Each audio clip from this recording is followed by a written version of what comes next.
London को एक नहीं, दो नहीं, तीन नहीं, 4 बार 50 पाउंड के नोटों से कवर कर सकते हैं, कारपेट बना सकते हैं। उतने पैसे अंग्रेजों ने हमसे लूटे थे। ये कैलकुलेशन कहाँ से आया? अरे मैं बताता हूँ।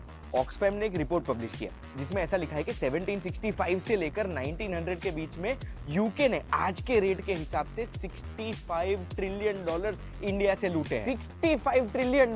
नंबर तो बड़ा लग रहा है मुझे। अरे बड़ा ही तो है। 1 ट्रिलियन यानी 1 लाख करोड़, 65 ट्रिलियन यानी 65 लाख करोड़। लेकिन अभी भी इतना बड़ा नंबर कॉन्टेम्पलेट नहीं कर पा रहा हूँ। मैं समझाता हूँ। इंडिया का एक साल का टोटल जीडीपी कितना है?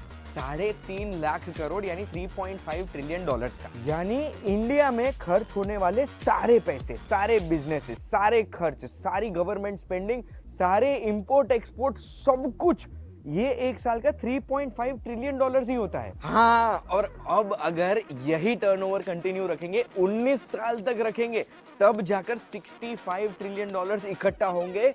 समझ लो कितना पैसा है। पर इतने पैसे लूटे कैसे?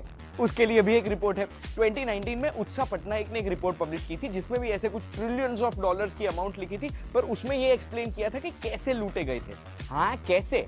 उस जमाने में 1750s 1800s में इंडिया की चीजें एक्सपोर्ट बहुत हुआ करती थी, इंडिया की डिमांड बहुत हाई थी और इसीलिए everyone wanted to be a buyer and wanted to buy Indian commodities. अब इंडिया में कोई भी चीज खरीदने के लिए स्पेशल काउंसिल बिल्स की जरूरत पड़ती थी। ये अंग्रेजों ने एक नया रूल बनाया था। ये स्पेशल काउंसिल बिल कहां से मिलते थे?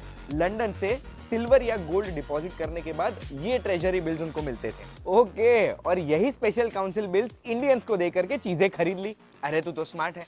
अब क्या हुआ, ये बिल्स को कन्वर्ट करवाने के लिए जब इंडियंस अंग्रेजों के पास जाते थे तो अंग्रेज ये बिल्स लेकर के उनको सिल्वर या गोल्ड नहीं देते थे, उन्हें देते थे इंडिया के रुपए, जो अंग्रेजों के पास कहां से आए? लगान यानी टैक्सेस लेकर के। इसका मतलब है कि ये सिल्वर और गोल्ड अंग्रेजों के पास रहते थे और इंडियंस को अपने पैसे ही वापस मिल रहे थे। ये तो सरासर लूट मच गई। ऐसे ही तो लूटे थे अंग्रेजों ने हमारे पैसे, जिससे